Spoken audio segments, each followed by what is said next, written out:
એગ્રીકલ્ચરનો એટલે કે ખેતીવાડીનો vocational course મંજૂર થયો છે. એટલે એ ખુશીની વાત છે કે આપણા માટે આપણો દેશ આખો દેશ ખેતી પ્રધાન દેશ હોય અને એમાં એ સૌભાગ્ય આપણે મળ્યું છે કે સરકાર તરફથી આપણે એ કોર્સની મંજૂરી આપવામાં આવી છે.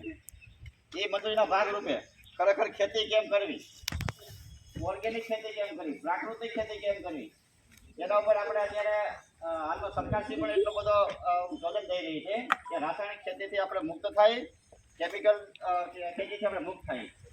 એના માટે આજે આપણે પ્રથમ દિવસ હોય વોકેશનલ કોર્સ થયા પછી, અને એના એક ભાગરૂપે સેશન રૂપે આપણે અહીંયા જે સ્કૂલમાં એક આપણે સરસ મજાનું કિચન ગાર્ડન કર્યું છે તમારા અભ્યાસ માટે. આમાં ટોટલી ચોમાસામાં ઉગતા તમામ આપણે શાકભાજી વાવ્યા છે, બરાબર.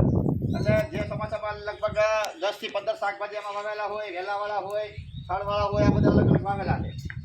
એના માટે આપણે કરશું. એના માટે આજરોજ આપણે આ ડ્રીપ ગોઠવી જેથી કરીને પસાર પાણીએ પણ ખેતી થાય. લગભગ બધાને અત્યારે સ્થળ આપણા સૌરાષ્ટ્રમાં 800-900 ફૂટદાર પાણી થઈ ગયું એવા ખ્યાલ છે. પાણીની ખેતી કેમ કરવી એના માટે આપણે અહીંયા પણ એક પ્રયોગ કર્યો છે ડ્રીપ ગોઠવવા. ડ્રીપ ગોઠવવામાં અમુક તમને ખબર હોય કે એમાં અમુક સાધનો આવતા હોય. એમાંની એક તો આવડી આ ડ્રીપ છે. આ ડ્રીપ હોય એ 20 mm આવે ને 16 mm આવે. લોંગ રેન્જમાં એટલે કે 400 ફૂટથી ઉપર જવું હોય લંબાઈમાં, એક સાઈડ 400 ફૂટ જવું હોય તો ત્યાં 20 ફૂટની આપણે 20 mm ની નળી હાલે. પછી 250 ફૂટની અંદર રહેવું હોય તો 16 mm નળી રાખવાની. એ તો પાતળી નળી હોય. આમાં કદાચ આવશે આમાં. પછી એની સાથે આમાં એક ઇન્સ્ટ્રુમેન્ટ આવે છે કે એક નળીમાંથી 2 નળી કરવી હોય તો, એટલે આ નળીમાં પાણી જતું હોય ને પછી 2 નળી બાજુ કરીએ. માન લો કે અહીંયા આપણે આઈટમ જોઈ લો, અહીંયા આપણે વાવેતર કરેલ નથી. આ પહેલી હેડમાં આ વાવેતર કરેલ નથી. આ નળીમાં આપણે પાણી આવવાનું છે. પછી અહીંથી 2 નળી થઈ ગઈ છે. આ 2 નળી કરવી પછી અહીંથી આપણે કરીએ તો અલગ તો આ પાણી વેસ્ટ જ જાય આપણું. એટલે અહીંયા આપણે આ ટી મારી દેવાની થાય, ઠીક છે. એટલે અહીંથી આ જોઈન્ટ કરી દે હું, અને આ જોઈન્ટ કરી દે.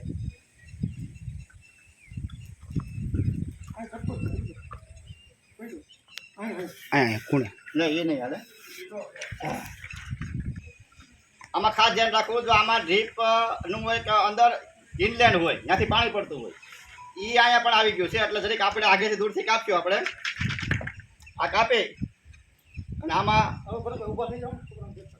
હા, આ જોઈ લો, બરાબર. આ રીતે આ ફિટ કરવાનું હોય.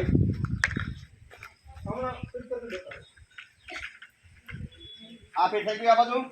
હવે એવું પાછું આ કરવું પડશે. આને અહીંથી કાપી નાખવાની, એટલે એને આ ફિટ કરી દેશું. આ થઈ ગયું એક નળીમાંથી 2 નળી. આ થઈ ગયા પછી આને આપણે અહીં મારી દેવું.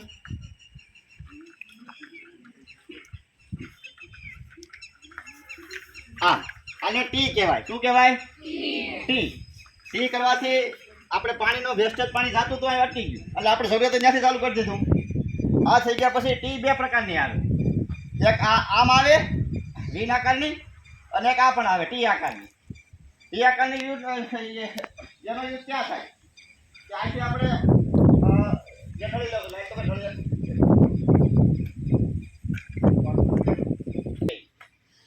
ઓલી આપણે એક નળીમાંથી 2 નળી આપણે આમ કરવું હોય તો, બરાબર, વી આકારની.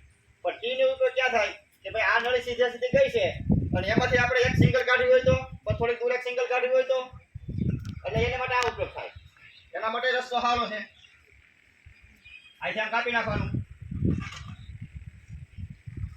અહીંથી આને કાપી નાખવાનું.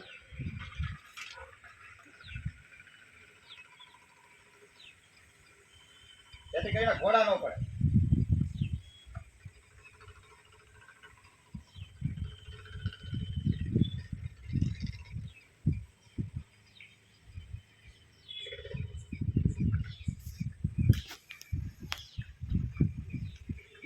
ખ્યાલ આવી ગયો બધાને?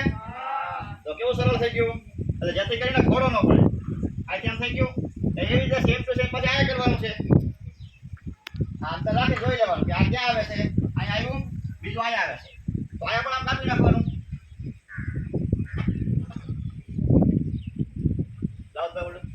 બધી લાવો ટીક આ પીળી આ બધી લાવ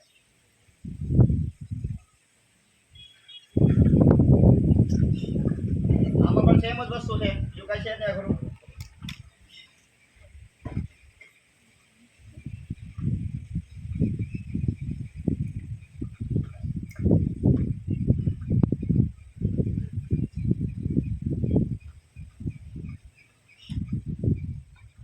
આ થઈ ગયું હવે અહીંથી આપણે પાણી આપીએ એટલે આમે જવાનું નામ દો પછી આપણે ઓલો શેડો હોય ને એ ત્યાં આપણે બંધ કરી દેવાનું એટલે પ્રેશરથી પાણી ખેતી બધી હાલશે સમજી ગયા કે વાત આ વાત છે ડીપની ડીપ કે ઓછા પાણી એ ખેતી કેમ કરી સરસ મજાનું આયોજન કરવા માટે તમને અત્યારે પેલું ક્ષેત્ર આપી આવશે ખરેખર ઓછા પાણી ખેતી કેમ કરી શાકભાજી આપણે જે આપણે વિદ્યાર્થી પેલા વાવી દીધું તો આવને આપણે પ્યોર ઓર્ગેનિક ખેતી કરીશું એમાં તમને આમાંથી કોને ખબર છે કે ભાઈ ખેતીનો ખોરાક કોઈ ખબર છે આપણો ખોરાક બરાબર આપણો ખોરાક આપણે ખાઈએ છીએ ખેતીનો ખોરાક કોને ખબર છે બોલો હા ખાતર શેમાંથી બને દાળ નહીં ખાતર બને છે કોઈ પણ વનસ્પતિ અને મેન ખેતીનો ખોરાક છે વનસ્પતિ જે ધરતી માતાએ જે ઉગાડ્યું છે એ જ એનો ખોરાક છે પછી એ ખાણ સ્વરૂપે આપો કે એમને તમે માની લો કે કોઈ પણ વનસ્પતિને એમને પાણીમાં રાખીને આપણે હેડવી નાખીએ એમ આપો કોઈ પણ રીતે એને આપવાનો એનો ખોરાક જ કોઈ પણ કચરો છે વનસ્પતિનો કચરો એ જ ખોરાક છે આપણે આટલો બધું ખ્યાલ જ નથી આપણું ખેતર એકદમ ચોખ્ખું સ્વચ્છ રાખી એટલે એનો ખોરાક લઈ લે છે કુદરતના નિયમ મુજબ એ ઉનાળામાં કોઈ પણ વૃક્ષ છે એ પાંદડું શું કામ ખેરે છે એના માટે ખેરે છે સાંભળજો વૃક્ષમાંથી પાંદડું એના માટે ખેરે છે કે એને પછીનું ચોમાસું આવે ત્યારે એ પાંદડું જે હળશે થયા પછી એનું ખાતર થશે એ એનો ખોરાક છે આપણે સાફ કરી નાખીએ છીએ એટલે આપણે ખરેખર કુદરતના અને પ્રકૃતિના ગુનેગાર થઈ બને ત્યાં સુધી તમારે ચોખવાળી કરવી હોય તો લઈ લો પાછું ના ગમે ત્યાં કંઈક એને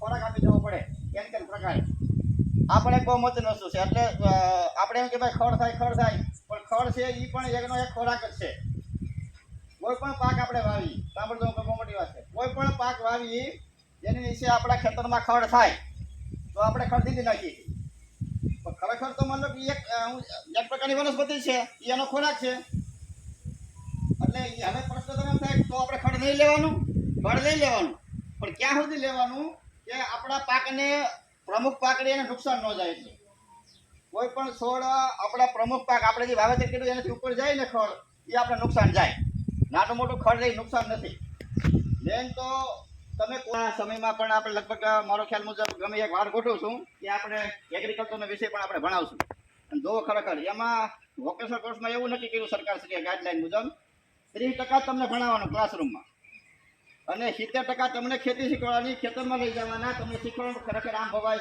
છે ઘણા ખેતીના કોઈ ખેડૂત દીકરા ન હોય એને કેમ સમજવું તેના માટેનું આ પ્રાધાન્ય છે અને બહુ સરસ મજાનો કાર્યક્રમ છે તમારામાંથી કોઈ પ્રશ્ન હોય તો મને કહો આ બાબતમાં બરાબર પ્રશ્ન પૂછ્યો અળસિયા કેવી રીતે આવે અળસિયાને ઇંગ્લિશમાં વર્મી કહેવાય વર્મી કમ્પોસ્ટ અળસિયા છે આપણા આ સૃષ્ટિ પર ભગવાને 2-3 મિત્રો એવા આપ્યા છે કે ખેડૂતના મિત્ર છે સાંભળજો હું કહું એક તો ગાય માતા આપણે સરસ મજાની એવી સરસ કુદરતી આપી છે કે એની કલ્પના ન કરું ન ભૂતો ન ભવિષ્ય આવું સરસ મિત્ર આપણે મળે નહીં બીજી વાત છે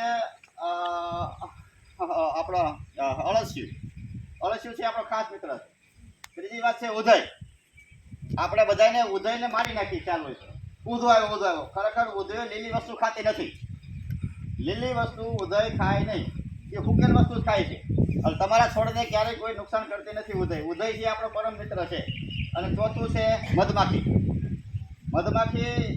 જો આ સૃષ્ટિ પર આઈન્સ્ટાઈને એવું કીધું હતું કે આ સૃષ્ટિ પર મધમાખીનો નાશ થઈ જાય તો 4 વર્ષમાં સૃષ્ટિનો નાશ થઈ જાય આટલું બધું સરસ મજાનું મધમાખી છે ઉદય છે અળસિયું છે અને ગાય છે તેમાંથી અળસિયાનું કામ એ છે કે છાણ હોય કે જે ભીની વસ્તુ ખાઈ જાય ભીની વસ્તુ ખાય અને એનો જે અગાર કાઢે એ અગાર છે એ ડાયરેક્ટ જ પ્યોર કાર્બન કહેવાય હ્યુમસ કહેવાય એ જ ખાઈ શકે છે વનસ્પતિ કે કોઈ પણ છોડ હોય એ ડાયરેક્ટ કચરો ખાતી નથી એને 50 દિવસ પાણીમાં ભેજ રાખવાથી એમાંથી હ્યુમસ થાય છે અને પ્યોર કાર્બન થાય છે અને કાર્બન ખાય છે.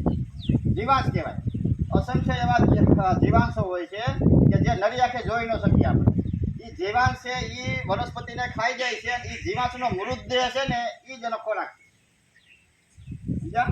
એટલે અળસિયું છે આપણો મિત્ર છે. બહુ સરસ મજાનો પ્રશ્ન પૂછ્યો. આગળ કોઈ પ્રશ્ન હોય તો મને કહેજો ગમે ત્યારે. વનસ્પતિ માટે આપણે બધું વાવ્યું છે એની માટે આપણે ઘરે ખાતર બનાવવું તો બહુ સરસ પ્રશ્ન છે. ઘેરે તમે પોતાનું ખાતર પણ બનાવી શકો. ગૃહિણી, તમારો અન્ન છે જે ખોરાક તમારો હેઠવાળો જે વધે છે એ બેસ્ટમાં બેસ્ટ ખાતર છે. તમારો જે હેઠવાળો તમે જે નાખવાનું તમે બહાર નાખી ફેંકી દો છો એ ફેંકવા કરવા કરતાં તમે એક જગ્યાએ ભેગો કરો. ગમે એ ઝાડના વૃક્ષો તમે હોય તો કોઈ પણ વનસ્પતિ હોય, લીલી કે હુકલ, સાંભળજો, કોઈ પણ વનસ્પતિનો કચરો હોય જ્યાં તમારો હેઠવાળો નાખી દે એની ઉપર. એટલે એ હેઠવાળો થોડો કચરો નાખી દો. તમારે ઘેર જ માનો એક સરસ બધાની ડોલ રાખવાની. ડોલ રાખવાથી એમાં તમારે ઓર્ગેનિક કચરો ભેગો થઈ જાય છે અને એ પાણીને સતત 50 દિવસ પાણી રહેશે ને તો પ્યોર ખાતર થઈ જાય. એવું ખાતર ક્યાંય મળતું નથી જગતમાં. એવું પૌષ્ટિક અને સારામાં સારું ખોરાક વનસ્પતિનો મળી જાય. એટલે બહુ સરસ પ્રશ્ન છે કે એવું ખાતર તમે ઘેરે પણ બનાવી શકો. તમારે ઘેરે કુંડા હોય, કુંડામાં તમે માની લો કે એ ખાતર નાખી શકો. એટલે બહુ મોટી વાત છે નહીં. હાવ સર ખાલી ડોલ લઈ લો ને પ્લાસ્ટિકની, ત્યાં તમારે હેઠવાળો નાખવાનો, કચરો નાખવાનો. જે તમારે વાળી જે કચરો નીકળે એ પણ નાખી દેવામાં. એ બધો ઓર્ગેનિક તત્વો છે. સિવાય કે પથ્થર અને પ્લાસ્ટિક નો આવવા જોઈએ. પથ્થર પણ એક જમીનનો ભાગ છે, એનો વાંધો નહીં આવે તો, પણ પ્લાસ્ટિક ક્યાંય આવવું જોઈએ નહીં. એમાં તમે હેડી નાખો બતી ગયું. બોલ ભાઈલા, દવાનું નુકસાન કઈ દવા? પેસ્ટિસાઇડ. જે છાંટવામાં આવે પાકમાં. હા, પાકવામાં દવા જે આવે છે એ એટલી બધી નુકસાનકારક છે કારણ કે એ કોઈ પણ વનસ્પતિને કોઈ પણ જીવને મારવાનું કામ કરે છે. દવા આપણે શું કામ છાંટીએ છીએ? ઈયળું માર. તો માનો લો ઈયળુંને માર નાખી તો જે ઈયળુંને મારી શકતો આપણે શું કામ ન મારી શકે? એક પણ દાખલો છે. કોઈ પણ આ સૃષ્ટિ પર જે જન્મો છે એને મારવાની દવા હોય એ બીજાને પણ મારે. આપણે એકને મારવા જાય છે, બીજા અસંખ્ય મારી જાય છે. બીજી વાત એ છે કે ઈયળુંને મારવા ગયા તો પછી ઈયળું ખતમ થાય ખતમ? બહુ મોટી વાત છે. તમે જેને મારવાની ટ્રાય કરો છો એ ક્યારેય મળતું નથી. આપણે ખુદનો દાખલો તમે લ્યો. આપણે માની લો કે આપણે કોઈ મારવા આવે તો આપણે જીવવાનો પ્રયત્ન કરીએ. આપણે જીવવાનો પ્રયત્ન કરીએ. આપણે વસ્તી કેમ વધારવી? અમુક માણસો બહારથી એટેક કરે કે ભાઈ આ પૃથ્વી ઉપર માણસ જાતનો નાશ કરી નાખો છે. તો માણસો વધારે પ્રજાપતિ કરશે, વધારે છોકરાઓ માનો ડિલિવરી કરશે. શું કામ? કે એની વનસ્પતિ એનો જે અંશ છે એ નાશ ન થવો જોઈએ. બરોબર ને? એમ નાશ ન થવો જોઈએ. એટલે હરેક જીવજંતુ પોતે ઈચ્છે કે એનો નાશ ન થવો જોઈએ. એટલે ઈલું અંદર પોતેના તમને મરી જાય પણ એમાં 10 થી 15 ઈલું વધારે પેદા થઈ જાય. જે તમે નરી કે જોઈ શકો એમાં ખુદા બધા થઈ જાય. ઉદયને દર વર્ષે દવા મારી પછી ઉદય નાશ થઈ. એની જગ્યાએ એને જે ખાવાવાળા હતા એ નાશ થઈ ગયા. ઓલા ડાળિયા ખબર આવતા હતા? ડાળિયા હતા એ બધા ઈલું ને કે આપણે જે લાવે આપણે ગળાને ખાઈ જતા એ નાશ થઈ ગયા. એટલે પેસ્ટિસાઇડ છે બહુ નુકસાનકારક છે. બને ત્યાં સુધી શાકભાજી વેઢાવાળું ખાવું. કે વેઢો પીડો છે ક્યારે કે ઈલું ચેક કરી લીધું આ ખાવા લાયક છે. કોઈ દી તાજું શાકભાજી સ્વચ્છતા જોઈ લઈએ આપણે કે દવા વાળું જ હોય. જેમાં વેઢો પીડો હોય, ત્રાહબાંગું હોય, એનો મતલબ છે કે જ્યાં ઈળું છે એટલે કુદરતે એને ગંખ મારી જોઈ લીધું આ ખાવા લાયક છે. ઈળું પડ્યું હોય એ ખાવા લાયક છે, એ આપણે ખવાય. જે ઈળું નથી ખાતી એ આપણે ખવાય. સિમ્પલ દાખલો છે. જે જીવાત ખાતી નથી એ લેબોરેટરી થઈ ગયું છે એ આપણે ખાઈ જ બધાય. બહુ સરસ દેખાડું છે એ ખવાય નહીં.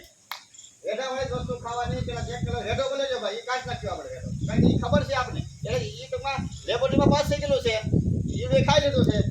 એટલે નિયમ રાખવાનો. આપણે મમ્મી પપ્પાને કહેવાનું ભાઈ ઓર્ગેનિક ખાવા માટે તમારે વેઢાવાળી વસ્તુ ખાવામાં કાંઈ વાંધો નથી, કાઢ નાખો વેઢો. ઓલું ખવાની કારણ કે એમાં તો પેસ્ટિસાઇડ છે. આપણે યુરિયા ખાઈએ છીએ, ખવાય ડાયરેક્ટ તો આપણે ખાઈએ છીએ. ઘઉંમાં નાખીએ છીએ તો બધા યુરિયા નાખી દેલું છે. એ ક્યાં જાય છે? એ શાકભાજીમાં જાય. શાકભાજી આપણે પેટમાં જાય છે. પેસ્ટિસાઇડ આપણે ખાઈએ છીએ. એટલે બને ત્યાં સુધી હજી તમને શીખવાડે કે ભાઈ દવા કેમ બનાવી, પ્લસ લીમડાની દવા કેમ બનાવી, કરજનું તેલ કેમ બનાવવું, આ બધી તમને ટ્રેનિંગ આપે અને હાવ હેલું છે, બહુ